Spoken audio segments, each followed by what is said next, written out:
La deuxième méthode fondamentale que l'on va voir, c'est la méthode read, qui lit un caractère au travers de ce reader. Cette méthode read, paradoxalement, elle ne retourne pas un caractère, mais elle retourne un entier, un int. Donc ce caractère est casté dans un int, et il est retourné par cette méthode read. Il y a des bonnes raisons à ça, que l'on va laisser de côté pour le moment. Et puis on a une deuxième méthode read, qui retourne un int également, et qui prend en paramètre un tableau de caractères, que l'on va appeler un buffer. Comment cette méthode read fonctionne-t-elle? Je crée un tableau de caractères par ailleurs, et c'est ce qu'on va voir sur cet exemple. Je passe ce tableau de caractères en paramètre de cette méthode read, et le travail de cette méthode read va être de remplir ce tableau de caractères, au moins partiellement, avec les caractères que ce reader aura lus. Pourquoi au moins partiellement? Parce que si je suis par exemple en train de lire un fichier texte et que je passe un tableau de caractères qui est plus grand que ce fichier texte, eh bien ce ne sera pas possible évidemment de remplir ce tableau entièrement. En fait, ça n'est pas la seule raison pour laquelle ce tableau peut être rempli partiellement. Il y en a également d'autres que l'on va laisser de côté pour le moment.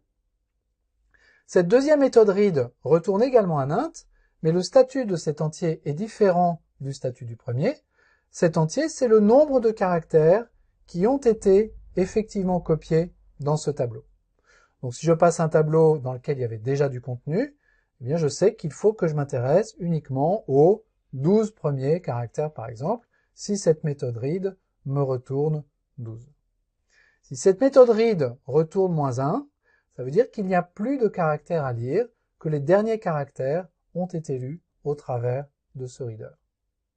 Et puis j'ai encore une troisième méthode read qui prend également un tableau de caractères en tant que buffer en paramètre, mais qu'on ne va pas voir parce qu'elle est un peu plus compliquée.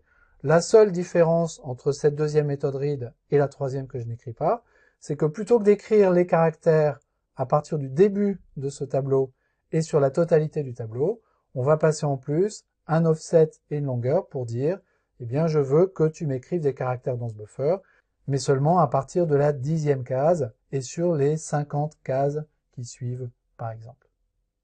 Donc, deux opérations fondamentales. Une première, le close. Il faut toujours penser à fermer un reader quand on a fini de l'utiliser.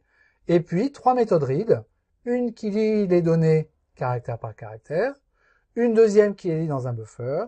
Et une troisième qui les lit dans un buffer en spécifiant la position à l'intérieur du buffer dans laquelle on souhaite que la lecture se fasse.